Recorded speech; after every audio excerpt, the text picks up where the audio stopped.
Hey everyone, I'm Wahima, but just call me Wah. Melanated.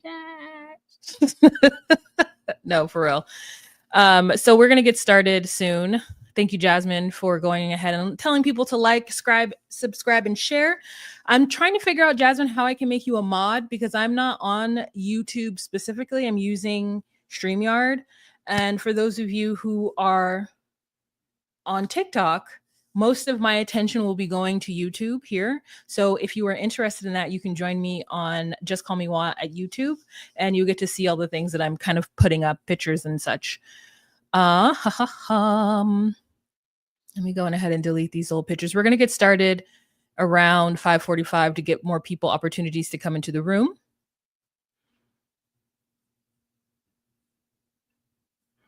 Hey JW, how you doing?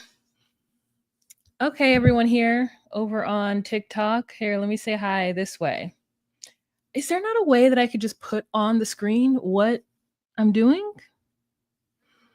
Guests, hosts, enhance, shop, subscribe, share. Nope, more, draw, poll, Q&A, book, wallpaper, live gifts. What does that mean? Someone can give me gifts?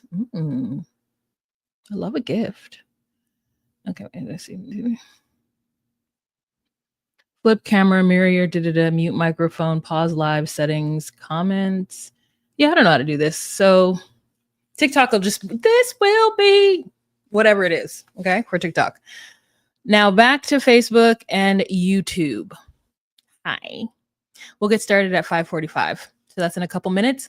I'm going to mute my mic and then I'm going to be downloading pictures and such. So go on ahead and come in the room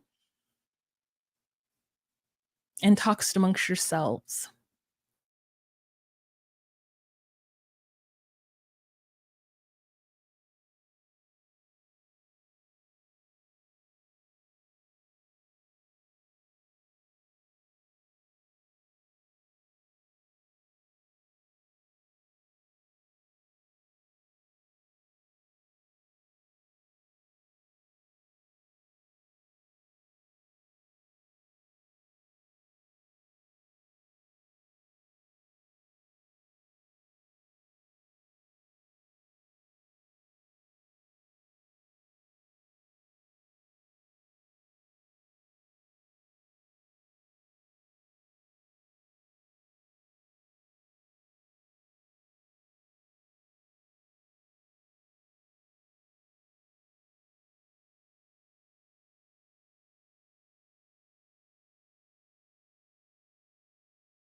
Okay, y'all, I think I got enough photos.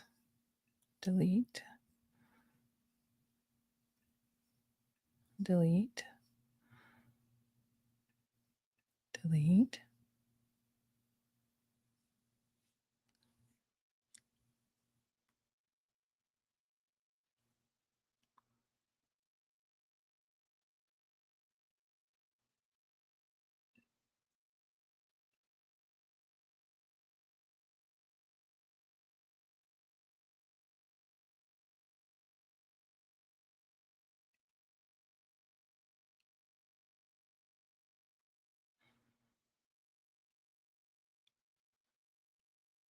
Hi, Joyce. How are you? Hope everything is well with you. Oh yeah, no, I'm here. We're just gonna start at 5:45. I'm getting pictures. Hey Mac. Hey, hey, the people on TikTok are asking where Gato is. He's here somewhere, stressing me out.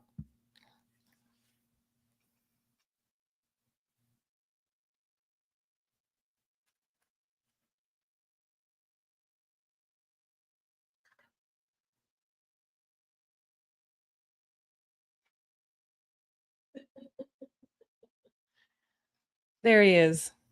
Okay, there's Gato.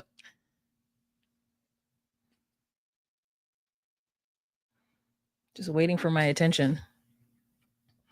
All right, Jasmine, I'm still trying to figure out how I can get you to be an admin, but I don't know how, my friend. I don't know how. It only allows me to put you in timeout or ban or delete you. You guys, there's 17 people in the room. If you can please give this video a thumbs up, that would be so helpful. And for those of you guys that are on TikTok, I'm going to be talking love after lockup, or life after lockup. So if you don't know what that is, then this might seem very boring to you.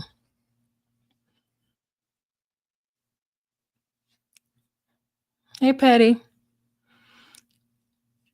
Welcome to the room. All right. What time is it? Ooh, we got 3 minutes. 3 minutes until we go live. This will be an everlasting love. 20 people in the room. Thanks, guys. Thanks for joining. There's only 2 people on TikTok. So, what's the topic? Says Penelope. Life after lockup. Life after lockup. So if you watch that show, which I do, then you're gonna hear my thoughts of it. It comes on Wednesdays on WeTV. I don't know how to add that to the screen. Like, why am I just not able to just like write that on the screen here?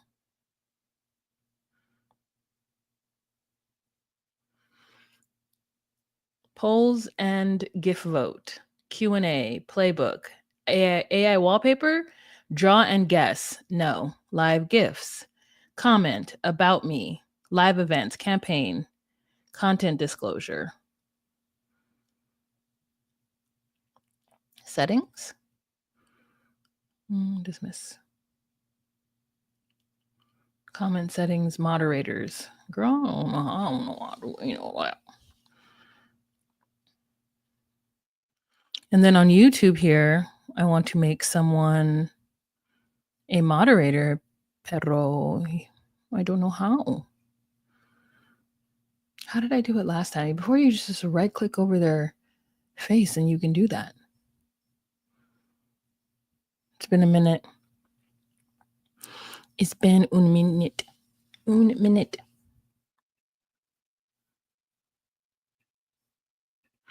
Okay, 20 people in the room. If we can please give this video a thumbs up. I don't know how many we have, but if we could, that'd be awesome.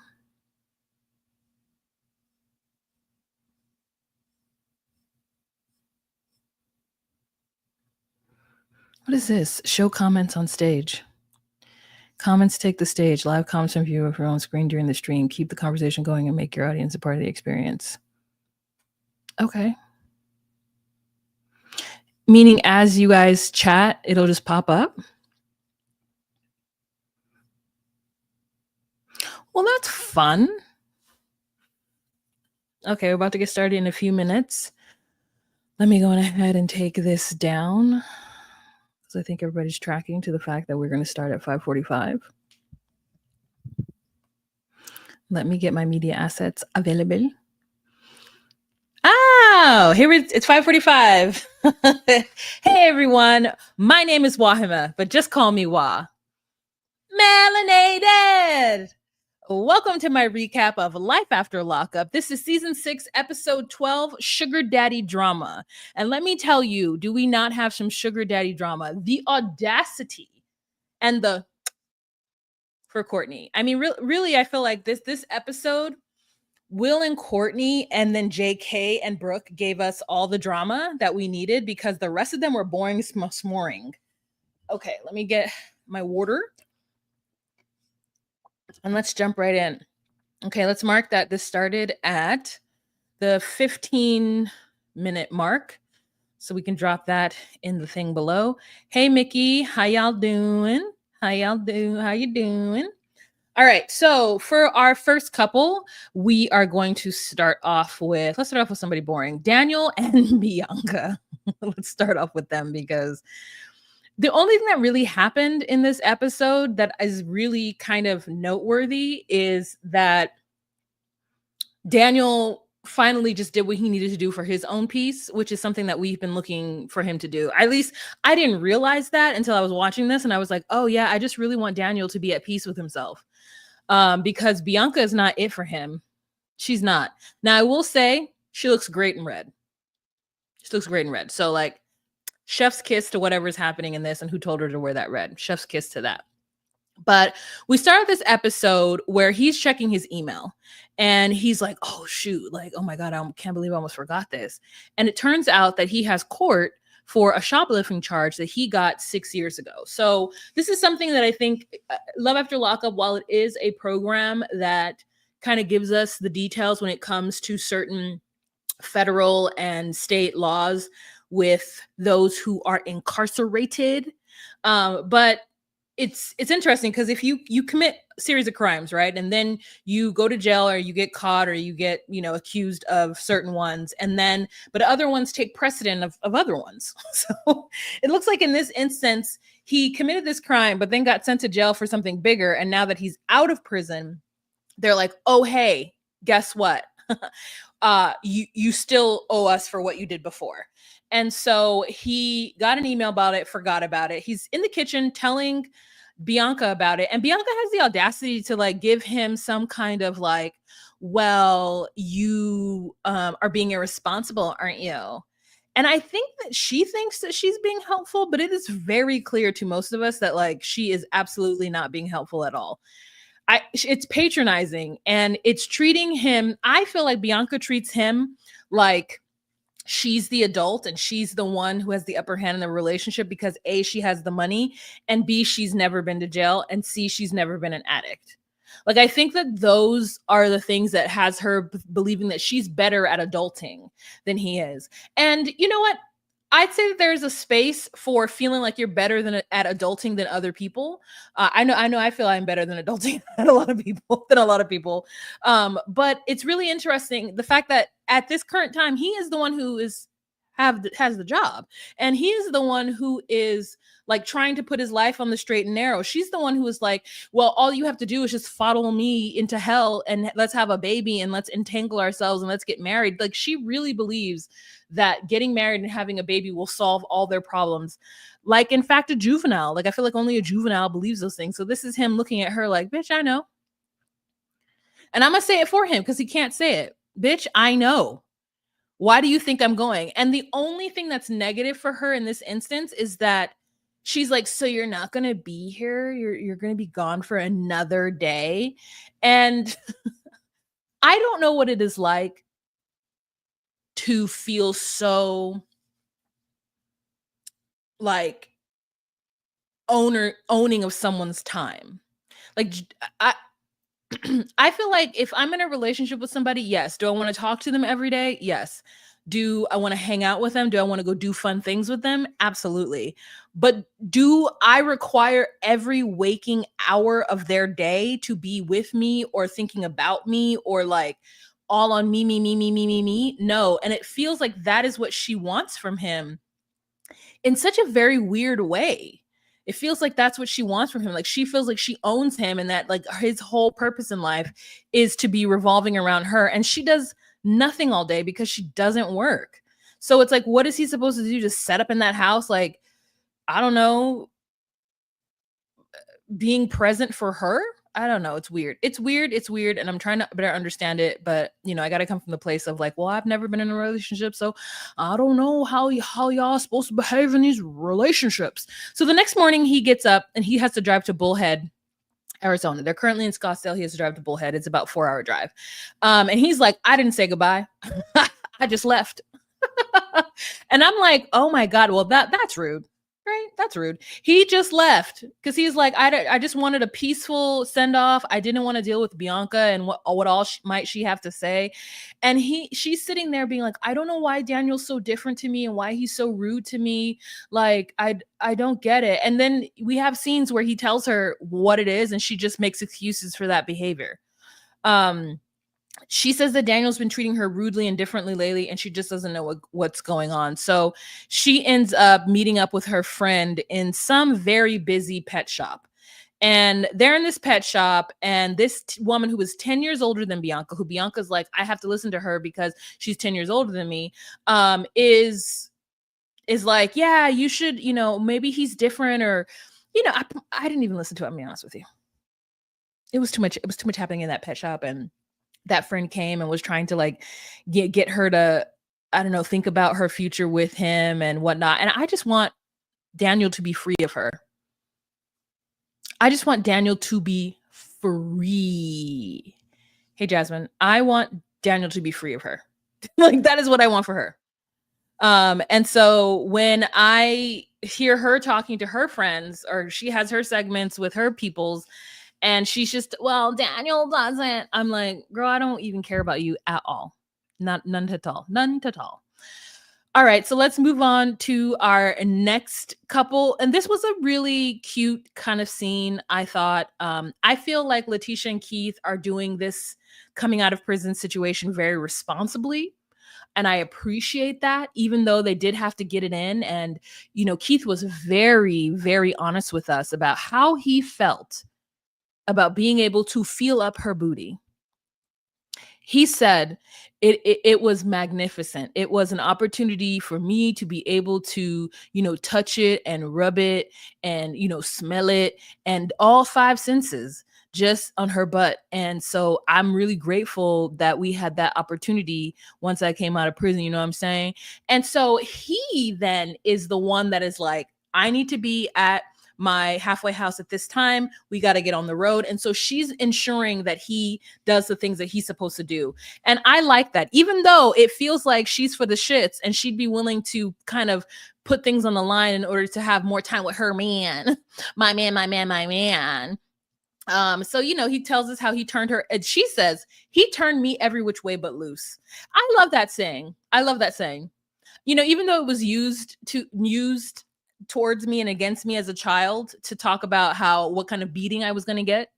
I do think that it is a very good use of, of whatever kind of, you know, grammar would. It's not a limerick. It's a like metaphor, or, you know, whatever this turn of phrase is called. Oh, I'm a turner every which way but loose. I love it. I love it.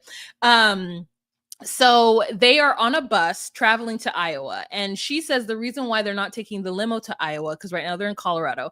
And I was like, oh, the reason why you're not taking the limo to Iowa from Colorado, because that's a long ass drive. And who is going to drive a limo across several state lines? Let me try to look up what. Let me look up the map, because Colorado is here, and I'm like, what's there? What is it? Is it like Colorado? Okay, it's Colorado, and then above Colorado is Wyoming. Okay, and then next to Wyoming is Montana? Like, or is it Montana? Then Wyoming, and then it's like South Dakota, North Dakota. Okay, let me tell you what I do know. It is North Dakota, South Dakota, Minnesota, Iowa. What is on the other side? What is west of Iowa? I do not know. So let's look up that. US map. Oh, okay. Okay, I see what's happening here. I understand. I see. Um, I was right. It is Colorado, then Wyoming. And then between Colorado and Iowa is Nebraska. So one has to go through Nebraska to get there. And she's like, well, we're not going to go. Let me show it to TikTok. You see that? We're not going to go in the limo. Girl, who is driving through Nebraska in a limo? Oh, I forget. I have this blur on my screen. You can't see. Okay, Nebraska's in red. You see that? So, girl, who's going to be doing all that? So, anyways, this is the bus that has been sanctioned by the federal. And so he needs to get on this bus in order to get to Iowa. But the good news is that they have set up a whole like family reunion at the bus stop. So when he gets off the bus, he has no idea that he's going to run into his peoples. And I thought that this was super, super sweet. This poster, however, I can tell a child did this. A child did this. So like, I was like, what a cute picture. And look at this, look at the picture of him in prison on it, next to her. And the whole family showed up, and it was quite sweet. His father was there. His father is much younger than I expected. If he is 36, I'm gonna say his daddy like 45. Like that's a young man having a young man. Okay. They're very close in age. I thought I'd take a picture of it, but I guess it didn't download, so that's fine. So we have that sweet moment with the family, and he's crying, his sister's crying. It's been 11 years. I forget that it's been 11 years. And because a lot of Leticia's nonsense that we've been seeing while we watch the show, it doesn't give to the fact that he has a whole side of his family that he's got to reconcile with. And I wonder if Leticia's going to try to pull him to and fro, trying to get her time with him, because that's the love after lockup trope, right? Is that, well, your family wants time with you, but they weren't the ones who were coming to visit you every weekend. I get it, but here's the question for y'all, and I want you to let me know what you think. Is going to visit somebody every weekend for 4 years worth more than having raised that person for the prior 30 years, or having had responsibility over that person before they went into prison? I mean, I guess it just depends on like how much of a shithead they were before they went to prison. But I'm trying to think if it were me. So if it were me and I had a family member who went to prison, and while they were in prison, I never went to go visit them, mainly because like either it would break my heart to go see them in there and I'd just be boohooing the whole time, and like, who wants to see that? Or because I'm like, well, you did this. Like, you're the one who committed the crime, especially if it was like a violent crime or a crime of drugs or something where you knew you shouldn't be doing this. Like, if you got into a car accident and accidentally hurt somebody, you go to jail. Like, okay. But like, if you did the thing and I'm like, well, this is not the consequences of your choices. So who knows? Sorry for drinking that loud in your ears. I forgot I'm mic'd up. So Quasi says, or Mickey says, no competition, apples to oranges. You don't have to choose over the other. Both are important and different. Okay. Come on, adults. we love adult responses here. We love I love an adult response. I love that. Be an adult. Okay. That's very true. But often the wife or the person who has been taking care of them for the last couple of years while they were in prison feels that person is more indebted to them. And that person is like, yes, that's true. You did give me money. However, this is the person that like raised me and formed me as a human being. So like, if I want to go and talk to them, then I'm going to go and talk to them. Oh, I know who you are, babes. I just don't know how to make you a mod anymore. I don't know how to make you a mod. I saw your comment on one of the inboxes that I have. And I just don't know how to make you a mod without being on actual YouTube, because right now I'm on Super Chat. No, I'm on What's this thing called? StreamYard. Oh, speaking of super chat.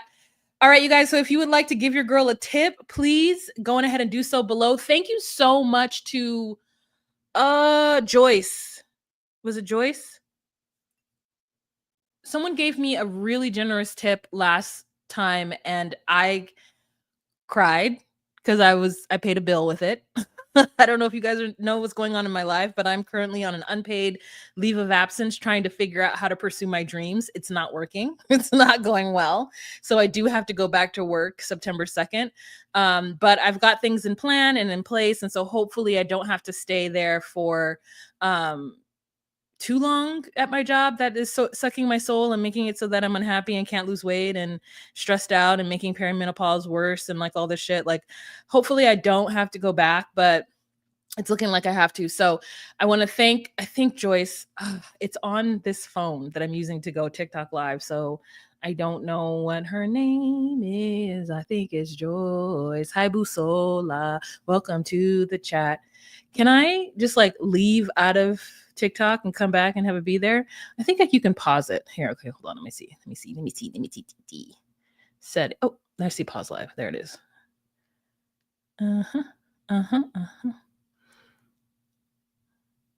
Okay, pause live. Go here. Go there. Go there. See who did what. No, you're gonna tell me?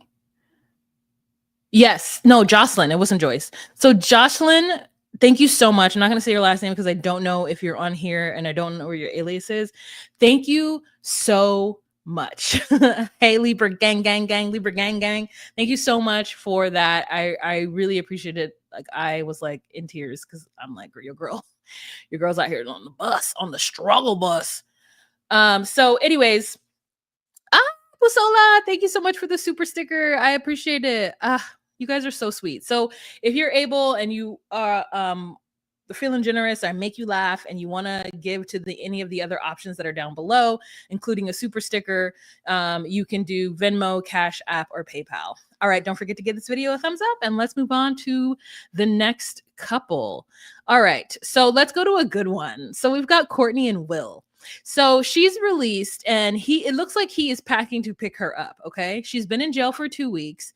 And while he's packing, he's just angry because he feels like he's been betrayed, that his wife, he wants a better life for her, but she just can't do it. And he feels very upset.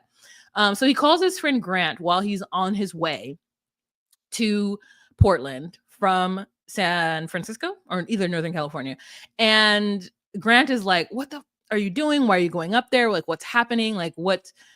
And he's just like, I gotta go there. She's my wife. Now, here's my thought. Why does Will think that miraculously, because he steps into the line, like he steps into her life, that she's going to stop being an addict? You guys, she doesn't even think she's an addict. In this episode, she's like, I'm not an addict. Girl, you are. Girl, you are. You are an addict. You are an absolute addict. Like, I just don't know why you think you're not. You are an addict for the rest of your life. If you become addicted to something, you remain an addict for the rest of your life. Whatever synapses or whatever like fervor that you have for said drug or said substance means that you are an addict. And so for her to say that means that she hasn't even gone through the proper, I think, training and therapy needed in order to really be healed of this or to know how to maneuver it. And she wants Will to have this, like, I don't know, some kind of patience with her, like, to be in her back be in her corner no matter what, which is, I guess, kind of what he signed up for. But Will ends up not going. He feels like he owed it to her, but then at the end of the day, he was like, if I go there, I'll just be enabling her. So she calls him when she gets out of prison. And the first thing she says when she walks out is, where's Will? I mean, there's this man standing there, and we're like, who is this? Papa, who this woman? We're like, who is this person? Who is this? And it turns out that it is one of her tricks. His name is Mark. Okay. She's over here like, Will, you're supposed to be here. You're supposed to love me. You were supposed to love me, Curtis. And he's like, nah, you've been late. You've been mean. Like, he's like, no. So they're yelling at each other back and forth on the phone. And he's just like, who's Mark? Was Mark the one who paid thousands of dollars for you to do X, Y, and Z? Was Mark the one who married you? Was Mark the one? Blah, blah, blah, blah, blah. Well, go on ahead and sit with Mark then. And she's like, oh. So she gets into the car with Mark and they take off. Mark is making the moves on her. Okay. Mark is reaching over. He's got his hand on her hand, and she's just lamenting to him about how her husband doesn't love her in the way that she believes he should. And, he's like, your husband needs to be better to you. And then we get a little explanation of what the drug is that she talks about.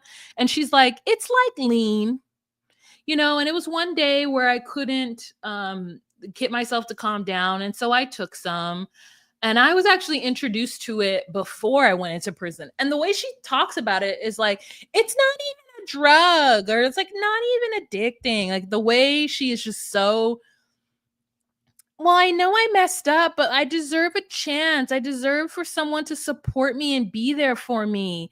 And Mark is like, yeah, like me, right? Like someone like me. And she's like, sorta. And then they ask her if she's ever had sex with Mark. She's been intimate with Mark. And she's like,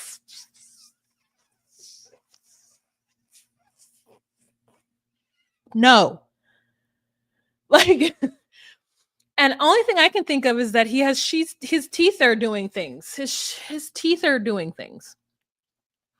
But I don't know. It's like he sends her money. And so I will never know how women feel comfortable being in the presence of men who send them money and feel like they're not going to be attacked or it's not going to go bad. Like when you can just sit there and let this man curry you and drive you to and fro, and you're like, yeah, I guess you can call him a sugar daddy, I guess, because he does give me money and he is older than me. But I'm not into it. And so he's like, he's been taking care of me. He's been there for me. Just calling him sugar daddy is just a label. So Will says that he's not going to send her allowance and let Mark fucking figure it out. Mark tells her that everything is going to be okay. And also that there are so many guys who would love to be in Will's place. It was giving very much Brittany and Andy like vibes, where it's like somebody who really just wants to strap on the cape, tie it, and then just like take off like Superman and just take off in Superman. It's crazy. So she's frustrated that Will isn't there to support her during this time. And we're just like, girl.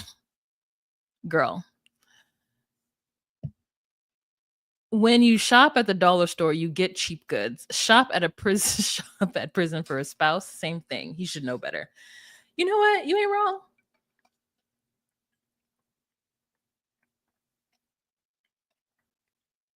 You ain't wrong. Further proof for me, when on the last season of Love After Lockup, when he said she sounded drunk and he wasn't wrong. Yeah, it's because she was on GHB or whatever the fuck it is. Some new drug that I do not wish to learn the details about. Hi, friend. Hi, friend. How you doing? I'm just going to call you Achilles Steel on here because I don't want to say your real name. But hi, friend. Hi, Nikki. How you doing? Thank you for joining. I hope you guys are watching Love After Lockup so you know what I'm talking about. Okay, so now we've got Kiana and Deodric. Y'all, Kiana, what are we going to do with Kiana and Deodric? What are we going to do with them? How do we get through this together as a group?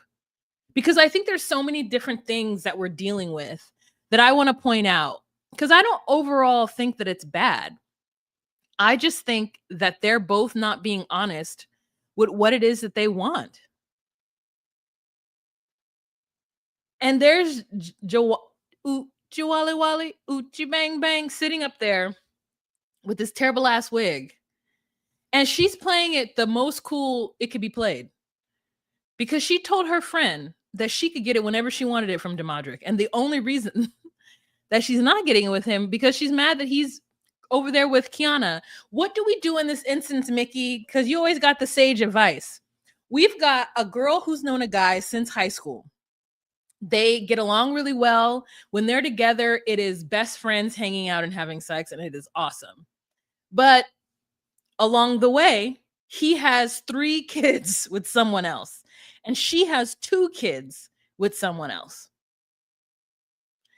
And so, but at the end of the day, they all tend to still get back together. Now, who knows at what point he began to cheat on her with his baby mama, but it was at least 3 different times. And he shot the club up and she got pregnant each time. Each time. And we don't know, Deodric is out here in these streets, y'all, fucking these hoes, okay? Hooking up with these bitches. I would not be surprised if Deodric had 2 other children that just the person did not want to be on TV. So why is it? And I believe Jawala, I don't know. Uchi Wally Wally. I believe her when she says that Deodric has a bunch of women. And that for some reason, Kiana just kind of picks on her. I believe it. I believe that he has other kids. It's just weird. I think the way Love After Lockup wanted so bad to replicate what they showed with Megan. I know. There will never be another Megan, Michael, and Sarah ever. They will never be able to duplicate that because that was pure Mexico. That was so great. That was some of the best TV I've ever seen in my entire life. Okay. Is this girl thinking that that's her man, that's my man with her black accent. This man has been getting money from this other girl from Texas who's too good for him. And when they finally meet, she tries to like fight or like come hard, but she's pregnant. And so old girl is like, she's like, you don't like me because I'm white. You got to bring race into it. She's like, it's not because you're white. Now, everyone say it with me. It's your class, ho.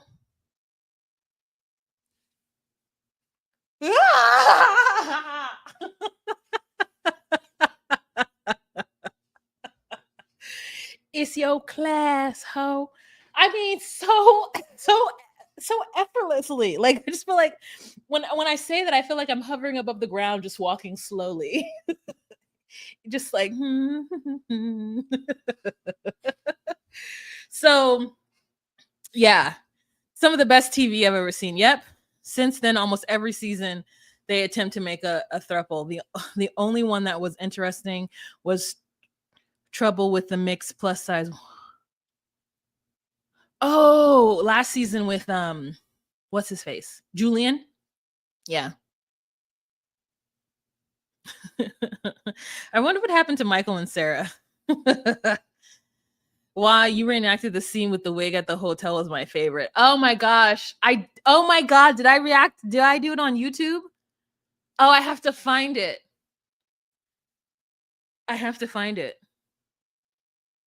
Yeah.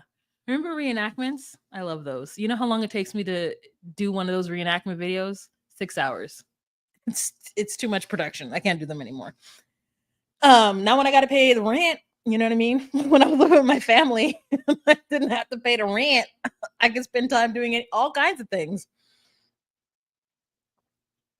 Anyways, so it was great. It was a really good time. 2018 was a really good time for me with YouTube. So long ago, but it was a really good time.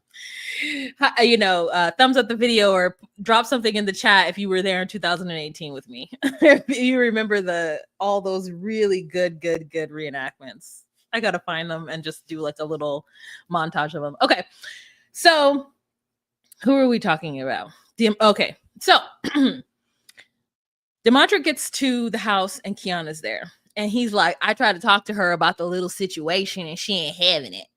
The little situation. The way that Black people talk is so poetic. I had to write it down because in my mind, I would have come out and I would have been like, Yeah, I tried to talk to her about you coming to the birthday party, like letting her know that you're my partner now and that I really wanted her to be there, especially because her kids are there. And it would be easier on me if she were there to watch her kids while I have to pay attention to my kids, you know? Um, he's like, nah, I tried to talk to her about the little situation, and she ain't having it. And then with a straight face or with a, confused face, Kiana's like, why can't I be there? Kiana. She's like, well, what am I going to do at the kid's birthday party? How am I going to mess things up? Kiana. Wally came and brought her children to a family gathering to honor Deodric, and you didn't want her there. She was in line getting her a plate of cabbage. You know what I mean? And you didn't even want her there.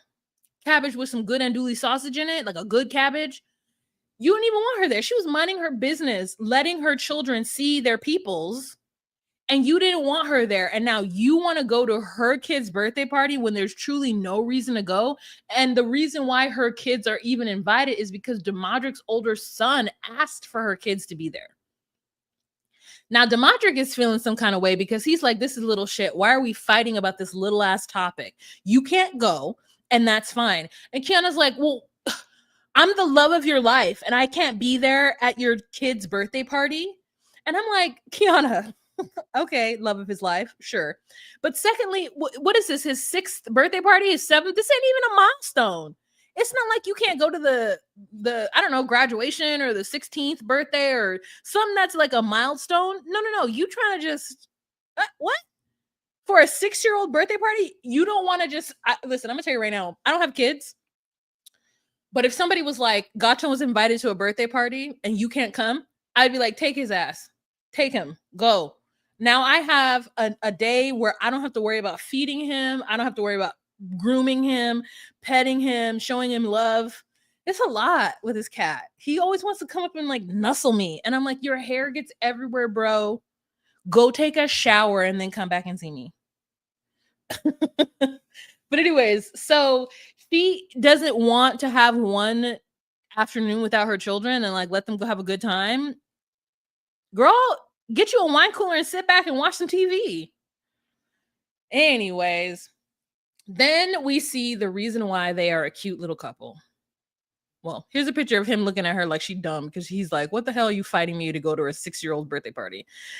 We do have a scene, though, where he explains that he's missed so much of his children's lives that he, at this time, is going to do any and everything for them. He feels so much guilt for not being there and that he's just going to like go. And I think it's so interesting. And I'm glad that he has that thought in his head. And I know that he's experienced the same thing his kids experienced because his father went to prison. But I think to myself, why couldn't you make that choice prior to going to prison? What stopped you from being able to go, hey, I have 3+ children. I should not be fucking around anymore. Like I can't. I've had too many children. I don't have enough money to take care of all of them. Selling drugs or committing crimes or whatever isn't it, because that's going to keep me away from them longer when I get caught, because everyone gets caught. I only know one gangster who didn't go to prison. Like, everybody else did for a little bit, for some amount of time. So I just don't understand this. Like, I don't understand in general just the choices to bring life into this world and then not feel that indebted to that life. That's weird to me, that you don't feel indebted to making sure that life has a good life, especially if you experienced similar things. So then we get a little bit of Kiana and Deodric having a good time together. They do rock, paper, scissors, and I thought that was really cute. That they have just so much fun together when they don't have to worry about kids and other baby mamas and like stuff like that. And I thought it was cute. I think two things can be true, right? Two things can be true. So then we have Jawala or Uchi. I don't know that girl's name. We've got her Uchi. It's gonna Uchiwala. We got her talking about her, a little bit of backstory of her life. that she's currently in cosmetic school, or I put cosmetology school. I don't know if she said that, but she's doing somebody's makeup, trying to get her hours booked in, because she wants her children to be able to depend on her. She wants them to see, I don't know, like value and or she used a very inspiring. She wants her kids to be inspired by her. And she says that her father was in jail, and because of that, her mother constantly worked, and her grandmother was the one who raised her. And so with that, she feels like she wants something different for her children. So far, 6-7 years into being a parent, she hasn't done that. She has not lived up to that expectation. And maybe she thought Deodric would step in and help her to just be a housewife or whatever it is that she was looking to become. But she now wants to kind of turn the tide and be able to be there for her kids in that kind of way. She's talking to the girl that she's doing the makeup for, and she says that she can get sex with Deodric anytime she wants. And the girl's like, ooh, and we're like, okay. So then we cut to Kiana at the hair salon, and Kiana gets some kind of phone call. And so the way that they've set up the editing is that the person who's sitting in the chair is either contacting her, or Uchiwala is contacting her to tell her something, because Uchiwala has something up her sleeve. She said that she's about to do something to Kiana that Kiana deserves because of what Kiana did to her. And that is posting a picture of her in lingerie on Facebook. So we don't know what it is that Uchiwala has done, and it better not be nothing stupid. I mean, I don't want anything bad to happen to the girl, but like, come on, give us some good TV. It better not be something stupid. So Kiana then gets upset after whatever she's listening to or hears on the phone, takes off her mic, and then goes into the bathroom. And the producer then comes after her and knocks on the door. Even though Joala says that she's not somebody who likes drama, that, when you get pushed too far, you know how to bring it. So that's where we leave off with them. All right, you guys, I'm going to give you an opportunity to go ahead and give this video a thumbs up. I see there's 2 thumbs up on Facebook. Thank you for those of you who are joining on Facebook. Thank you for those of you who are joining on YouTube. Go on ahead and give this video a thumbs up. If you feel like tipping your girl, if I've made you laugh, these are the ways you can do so. If you scroll across that are scrolling across the screen. TikTok, thank you for the 2 people. Thank you for being here. Once I figure out how to do TikTok, we'll do both. This is a weekly live. And let's move on to our next couple. Okay, we've got Michael and Justine. Oh my God. Michael and Justine are frustrating because it's like, who cares? Now, they do bring a little bit of spice and energy to this section right now. The spice and energy that they bring to their section this time. I'm trying to find a picture of both of them, but I don't. But here's a picture of Michael.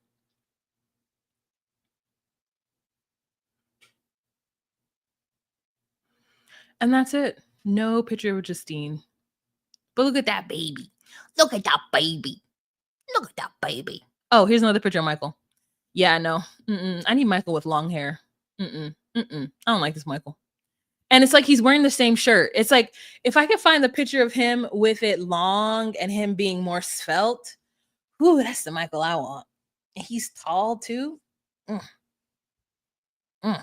Michael. Oh, which baby? What's her name? Manhattan Barbie? Is that her name? Desi Manhattan.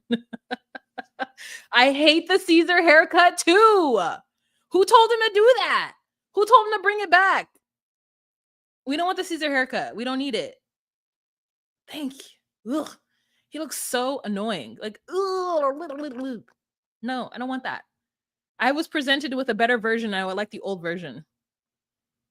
Josie says Mike looks like he's balding and has a comb over. That's what it looks like, but I can't believe it. I can't believe it. I just saw a story that Leticia got arrested, and I hope that's not true. Oh. Well, she had been arrested prior to for theft, so hopefully she didn't get arrested again. Okay. Anyways, back to Mike and Justine, or Juju. Okay, so the house is dirty. And Justine can't even take it. The house is dirty. The baby's crying. She's pulling stuff out of cereal boxes and is like, what is this? This is unacceptable. Somebody left us a little sliver, a little half bowl of baby cereal in the box. And she's like, that can't happen. Oh, Busola. Desi over here on TikTok says that she saw that Leticia got arrested too. So you're not wrong. You're not wrong, girl. And Desi, Busola says that she heard that Leticia got arrested too. So y'all need to thank you. Thanks for bringing the information. We got two social medias giving us all the deets. Okay. So Michael and Justine's story seems super produced, like Brittany and Marcelino, but it's probably the best that they don't have real drama. Yes. Except for when Brittany and Marcelino finally had real drama, it was sad real drama. I didn't like it. I didn't like the fact that they broke up. And I don't want Justine and Michael to break up. Like, I think that they're doing well. Anybody that does well together after coming out of prison, I'm very happy for them. And I wish them all the fucking best, especially if they rapid fire have 2 children, which both parties did. Okay. So she says that she's 5 months postpartum and that she just is not, her body's not bouncing back and she's going through a lot. So her and Mike have started boxing as the way to like let go of that energy. So she and Mike are on their way to the boxing ring when they have a little conversation about Melody and about Melody's fight. And Michael cannot see how Melody's fight is a problem. Like, he thinks that she did a good job, that she was sticking up for her family, because apparently the girls who were talking shit were talking shit about her brothers. And so she had to stand up for them. And Justine is like, I get what you're saying, but when you have a father who has a pattern of violent behavior and aggression and angry stuff, and a daughter does the same thing, like, it could be seen as pathology. So like, let's look into that. And it's very clear to me that she's harboring some deep-rooted feelings about the past. And, you know, you're going to have to have a conversation with her. In fact, you're going to have this kind of conversation with every single one of your kids because of the decisions that you made that affected them. And I said, Justine, mama, if you don't come tell this man what he's about to run into, thank you. I love that she said that. And even though it's a lot of nonsense going on with their family and they aren't necessarily the best role models, like, I feel like the fact that she understands that all of his kids are going to have issues, especially the boys, because of the way Mike is, and I'm sure he has issues because of his father and his upbringing, you know what I mean? So it's all pathology. And at this point, she's like, you have the opportunity to change that. And so you can't keep bigging up her because she, you know, gave them the 2-piece. Like, it's cute and it's funny, but when she ends up in jail, or when she fucks up her life because of this aggressive behavior and like whatever it is that led her wherever it is that she's doing, because I feel like this isn't an isolated event. There must have been other shit that's happening with Melody that we just don't see. When we see her, she's quiet, she's calm, she's chill. But like, there must be something else going on to the point where they're talking about it this way, because he even says that his mother has made comments to him. It's like, you see how she behaves? That's you, that's you, that's you. And I think that, you know, he needs to step up, but in his confessional, he's just kind of looking down. And I don't think because he truly understands, or maybe he just doesn't know what to do. He doesn't know what to do. Calandria says they're not on the same page because they aren't dressing alike anymore. I guess that is, but they are dressing a mess. Okay. They are dressing a mess. When we get to the next scene, I didn't take a picture of it, but I'll talk about it in more detail. So they get there and they get to the boxing ring. He starts to talk about how he wants to reallocate some of the money for the wedding to do something else, a business venture. And she just gets kind of upset because she feels like Mike has had many a business venture since he's got out of prison, between the shoes and she said the shoes, the car rental, and something else. That a lot of their money gets tied up in his business ventures. And there's always this like stress of like, is it going to make money? And so she would just like to invest in her wedding. And I said, you cannot invest in a wedding. There is nothing that comes back from you from that, especially if you're already married. Like, you cannot invest in a wedding. So when she said that, I was like, girl, you're not investing in a wedding. You are absolutely taking a loss, especially if she wants to spend $60,000. And I'm like, does the $60,000 include the honeymoon? Even then, I'm like, you could have a really good honeymoon for probably $8,000. I mean, it wouldn't be ideal for me. I think a honeymoon that I would be super excited about would be at least $15,000, if not 20K. Because I would like to stay someplace very lavish. Okay, give me a Ritz Carlton. I want to stay somewhere. I want to stay at like a 5-star hotel on a. Oh, sorry, people outside are talking now. I got nosy just for a second. Okay, I would want to be on a beach. Like I think the Ritz Carlton has like a property in Fiji or the Maldives, somewhere where I think that I saw there were little huts in the water, like on stilts. But I could be mixing up my luxury vacation perusals because I do look a lot. But like, I mean, if the nights is like $500, $600 a night, $800 a night, and you're staying there for at least 10 days, you know like to tack on a lot of extras. Let's see. If I just do 800 times 10 is that's already $8,000. So let's just say you're spending $10,000 for your hotel. Yeah, no, I need $20,000. Okay, so that leaves $40,000 left for the wedding. She's worried about this dress she's never gonna wear again. I cannot. I don't get it. It's not my fantasy. It's not my fantasy. I don't get it. I don't get it. I don't get it. So anyways, they put a pin in that conversation, and then the next day they've got to go and they've got to meet with his friend. What's that friend's name? I don't know. But Justine does use a cute word. She says she doesn't want to be chintzy with her moment. I haven't heard the word chintzy in so long, which means like cheap or frugal. You don't want to be stingy. It means stingy. I love the word stingy too. So she's like, she doesn't want to do that. So anyways, then they go to see this VIP barbershop situation. Now, for whatever reason, I didn't realize that this VIP barbershop situation was going to be in the hood. Listen, you could look at that area and be like, that's not the hood, but that's what the hood looks like to me. Storefronts that are so close together and like cars everywhere. It looked pretty like it looked like just an around the way spot. You know what I mean? It looked like something I could see down on like Rosecrans. It was giving me like El Segundo and San Pedro vibes. You know what I mean? It was giving me that. It was giving me the border between LA and Compton. Like it was just giving me like regular like hood spot, which is ain't nothing wrong with it. I go to get my hair done all the time. But like if you're gonna try to provide, like if I have when I go there, if it's gonna be a luxury experience, I expect it to be in a luxury area. If you're gonna charge me $250 to cut this hair, then I need to not be worried that my car is gonna get broken into. Okay. Nobody better be coming up in there trying to sell me CDs or chicken plates. Like, and that's where it looked like it was. So they get into this venue, and when their friend says, how do you like it? He's like, first of all, I do not like the space. And they were both like, yeah, we do not like the space.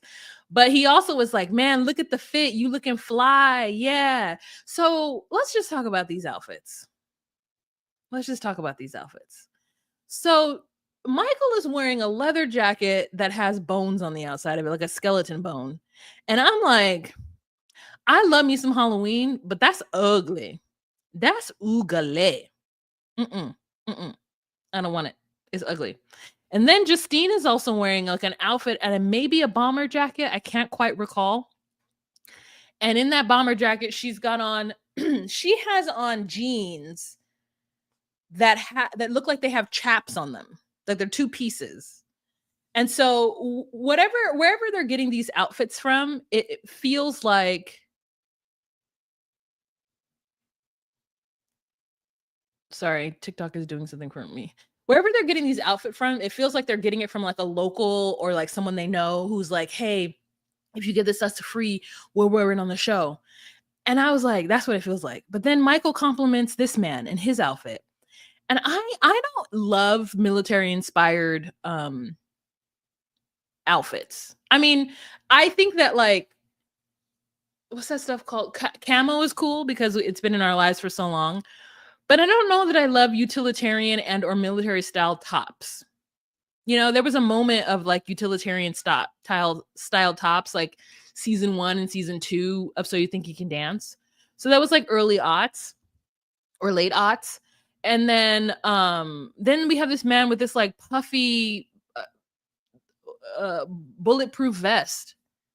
And I'm like, aren't you hot? It's Vegas. You're not hot? It's a lot. It is a lot. Mike's friend looks like he's in a straitjacket. Yeah. Yeah. It looks crazy.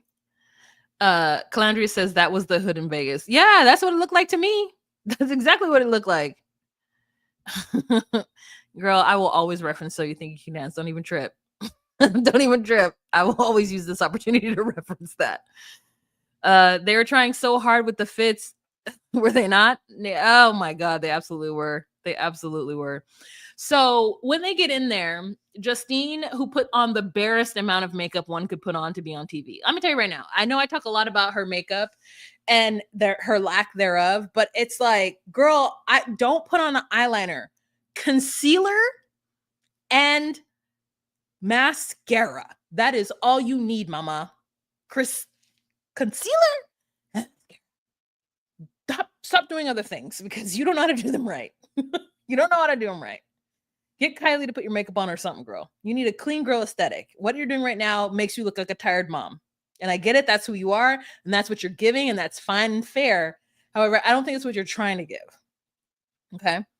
So they sit down and he is telling, them that it's going to be $100,000 to invest. And Justine is like taken aback. And she's like, oh, no, the answer is no. And then Michael's like, don't say no. And she's like, well, I just did say no. The answer is no. You're not going to take $100,000 of our money and invest it in something that you don't even know is going to have, an outcome. And the folks are like, well, you can use the money from the first month, second month's profits in order to fund your wedding. And she's like, no, I do not want to have to wait again for another one of Michael's ventures in order to have something that I want. This is what I want. And he's like, well, Mike, let's just cancel the wedding. And she gets upset. She leaves. And so he's upset with her because now it looks like she's being unprofessional in front of his business partners. And I guess that's true, but I also feel like that person has been to her house before through Thanksgiving or at Thanksgiving. So like, that's her friend. So the way she's reacting is valid when you already know the person.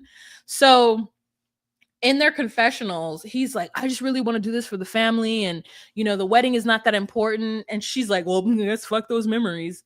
And I'm like, oh, people think that weddings are like, oh, we're going to have these memories for life. This one party is going to be the party of all parties. And I'm telling you that I've been to some weddings that have been very forgettable. And I have been to some regular ass house parties that have been very memorable. So like, to me, a wedding doesn't hold the same space in my brain as it does for a lot of people. Cause I think it is, spending $20,000 on a honeymoon that's a great memory. But a party in which I am the center of, I have to put my makeup on. There's people around me constantly asking me questions. Let me tell you, people will ask you questions on your birthday. They'll ask you questions on any holiday. Like they will ask you so many questions that it don't even be fun no more. Because everybody's just asking you questions. How do you feel? Like, oh, you look so beautiful. Can I take a picture with you? How do you feel? Can I take a picture with you? How do you feel? Let's get a picture. No, leave me alone. A perfect wedding for me would be like everybody just come to the house, dress comfortable. We do our little vows and you don't ask me no questions. You don't ask me no questions. Okay. If you want to take a picture, you better be ready with that camera because you're going to and then I'm going back to what I'm doing. We're not taking 4 and 5 pictures of different angles. Oh, the worst thing is if you're in a bridal party having to take the pictures afterwards, after the nuptials, and then you got the one bridesmaid who thinks that she's funny and so keeps cracking jokes. Oh, no. I wanna go home. I wanna go home. I hate it when there's somebody at an event who thinks that they are funny, thinks that they're like the family's comedian and they don't even be funny. Meanwhile, I'm sitting here like, bro, I am hilarious.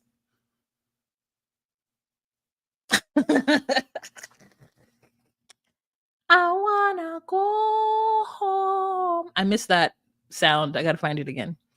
Okay, so that's where we leave off. She walks off the wedding. Last couple, Brooke and JK. This was an interesting one, only because I'm like, yo, this man could never talk to me that way. We'd be fighting. So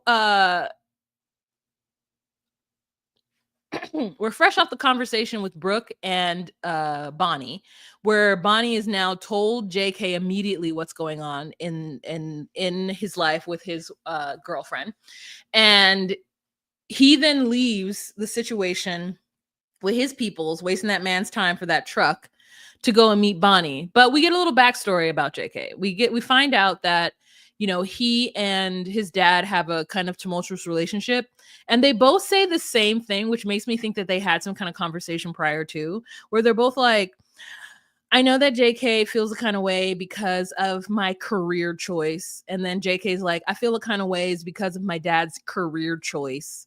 So this man became a truck driver, a freight truck driver, and was gone a lot.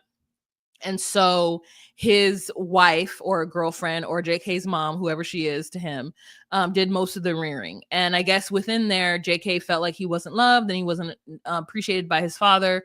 And even when he tried to write his father in prison and tell him how he feels, his father would respond with like things that had nothing to do with what, you know, he had said. Like, I'm writing you, telling you how I feel and how my heart's broken, and you're responding to me about how your job is going and how the dogs are. And so it's clear to me that JK's father does not know how to show love. And JK feels that his mother has been a rock in his life, and his mother is the one who's done everything for him, and his father hasn't. And I always feel a little weird with this because I was like, well, then JK, you haven't done your part either. Like your job was to become a useful citizen of society. So you can call your mom your rock and you can say that your dad did a terrible job, but you also did a terrible job. But you also, I mean, I don't know what it's like to grow up in a household where people don't expect you to do well. So I think that that's also something that if I grew up in a household where nobody expected anything out of me, and like graduating high school or getting good grades in high school wasn't a priority, then I don't, maybe I would have slipped through the cracks too. Because there was never a time where someone who wasn't on my neck about doing homework. On my neck, as though like I didn't get it. By the time I was in high school, it was like, I get it, guys. Homework, I got to do homework. I get it. Thank you. You don't have to, I get it. You know what I mean? I know that I'll get a whipping if I don't have an A. Just going to tell you right now, I have a C in math. So just prepare whatever you're going to prepare now. Prepare whatever you're going to prepare now. There was no Kumon when I was in school. And if there was, they still wasn't going to pay for it. So like that was a double-edged sword for me. It's like, y'all want me to go to college, y'all want me to do all these big things, but you're not going to do the extracurriculars necessary to ensure that I get there. You're just going to like force me to do it and make me feel shitty when I get a C in something that I'm terrible at and I don't understand. I'm still terrible at math. You saw me trying to do 800 times 10. When I saw that it was 8,000, I was like, girl, 800 times 10? Of course it's 8,000. Of course. But I had to pull out the calculator because the moment a number jumps into my head, I'm like, there's like fear. So like, I digress. Anyways, JK just, you know, came out like a piece of nothing and just let both parents down left, right. And he's trying to like, you know, have this conversation with his father, and his father's like, listen, well, I did it. What's your problem? Anyways, I'm sorry that you feel that way, and I want, you know, let's hug it out. So they hug it out, and then he goes over to see Bonnie. Bonnie ends up telling him that Brooke came to see her, and he's like, how did Brooke come to see you when she was supposed to be at work? And Bonnie's like, that's a great question. And I was like, Bonnie, you messy bitch, you messy bitch, Bonnie, you messy bitch, Bonnie. And so JK finds out that homegirl doesn't have a job. And so then we cut to Brooke in his mammy's house, in Kathy's house, cooking. And so we see that Brooke got her Sunday best on. Okay. She got her floral print flowy dress.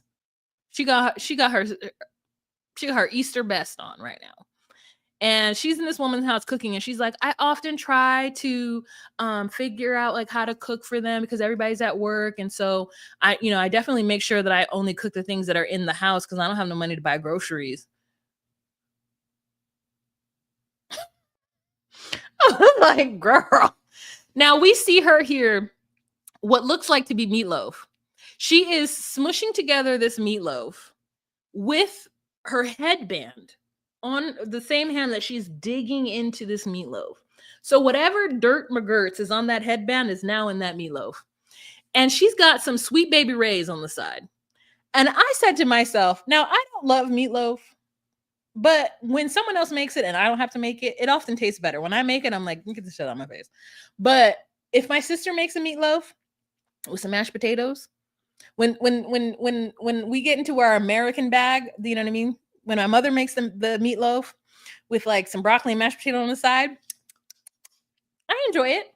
But I've only ever had it a few times in my life. It's not something we make weekly, monthly, like whatever, right? Maybe like once a year, meatloaf was made. Never was it with a Sweet Baby Ray's. Now, what that tastes like?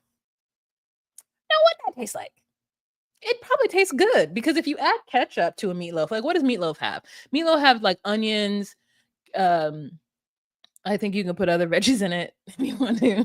So you can put like onions. You can like chop up some baby carrots, but chop them up real fine. So whatever vegetables you're putting out, but it's mainly just onion and meat, right? And then the sauce. So you put the egg in it to bind it. Then you put the breadcrumbs on top. Like meatloaf don't really be like doing that much. It sounds just as like impoverished as it tastes just as impoverished as it sounds. But you mix it up, get the spices in there real good with that ground beef and or that taco meat, whatever you want to call it, and you make it. Now, they did not show us the final product. In fact, JK made it seem like he didn't want that food because it was nasty. Now, we know he was mad at her, but in the beginning, when he first walked in the house, I thought to myself, how rude. Was it not a crime to bring home food from outside when someone had cooked in the house already? Was it not a crime in your house? It is a capital offense in the house that I grew up in. In fact, if you want to stop at Chipotle on the way home, you got to call the house and ask if anybody cooked. You got to call that house. Hey, didn't anybody cook? And if they're like, no, then you don't tell them that you're going to Chipotle because then everybody gonna want Chipotle. You just suffer the consequence. So what I would do, call the house. Anyone cook? No. Stop. Give me the Chipotle. Drive home. But before I get home, stop around the corner, eat the Chipotle, and then drive up in the driveway and then throw the container out in the trash. So nobody would be the wiser. You think you could eat outside food? You think that you could go and buy yourself some food and not come and then come back to the house and not feed everybody? That's not how it worked in the house that I grew up in. Okay. If you don't got Chipotle money for everybody, then you don't got Chipotle money. And if you bring home Chipotle and I cooked, disrespect, criminal offensive side eye. You are not allowed to bring that food in the house. Okay. So he came home with a food and then sat down and told her he not gonna eat any of it. He not gonna eat any of it. And so she's like, why are you acting this way? You didn't say, hey, babe, I love you, babe. Hey, babe, boo, babe. You didn't say none of that shit. And so he was like, you're right. This man takes her outside and calls her everything but a child of God. Tells her that she ain't worth shit. She can't keep a job. How the hell you gonna lose your job over blah, blah, blah. She's like, I lost my job because I went hunting for you. You shouldn't have been over. Well, you lied to me. She's like, I lied to you one time about something little. And I think that's true. Like, to me, she doesn't owe him anything. Who she owes it to is her kids, which she is currently not around because her mother is watching said kids. She's been spending time with him at Kathy's home to watch his ass. So it's all very confusing, is it not? He's mad at her for losing her job and not telling him because what? She has to pay his bills? And then calls her like a stupid ass bitch. He calls her a stupid ass bitch, y'all. You can't even call me stupid, let alone a bitch. You can't call me anything but a child of God. You can call me mean. I'll accept that. Okay. You can call me mean. You can say I'm rude. That's true. You might want to tell me I'm disrespectful, but you're not my dad. So like, why would I have to be respectful to you? Like, what? We're two adults. What do you mean I'm disrespectful? Like it's only certain things you can call me. But a stupid ass bitch ain't one of them. Okay, ain't one of them. When you just got out of prison and you don't have shit to your name, and you had to call your daddy out to help you get a car. To look at a car that you're not even going to be able to afford. Absolutely not. Absolutely not. You ain't gonna call me no bitch. You gonna call me a stupid bitch. Ooh, I wanna go home. Because she's lying. Like, how long has she been lying about working? For a week? What? I'm sorry. Were you gonna use her little $200 for something? What were you gonna do? Anyways. All right, you guys. So that's the end of this episode. Thank you so much for joining me. Again, if you laughed during this and you have extra funds and you want to drop your girl a tip, please do so with the options down below. Those of you who are on TikTok, thank you so much for joining me. I don't know what I get from TikTok, but maybe we'll do this again next week. It was fun. Thank you, Desi, for joining. And those of you who joined me on TikTok, I'm going to go ahead and end this live somehow, some way. And maybe learn how to do some, I don't know how, what, okay. Great. In now. Yay. Ended that. All right, you guys, thank you so much for joining us. Joining me. Oh, I'm used to being on a podcast. Thank you so much for joining me. And I hope that you guys have a wonderful evening. I'm actually going to go to see a show right now. I'm going to go see Beauty and the Beast here in Minneapolis. And I'm going to walk there. And it starts at 7:30. And right now it's 6:51. So your girl got to go. Gotta go right now. Gotta go. All right. So you guys have a fantastic week. Remember to be you, be true, and find your place. Bye.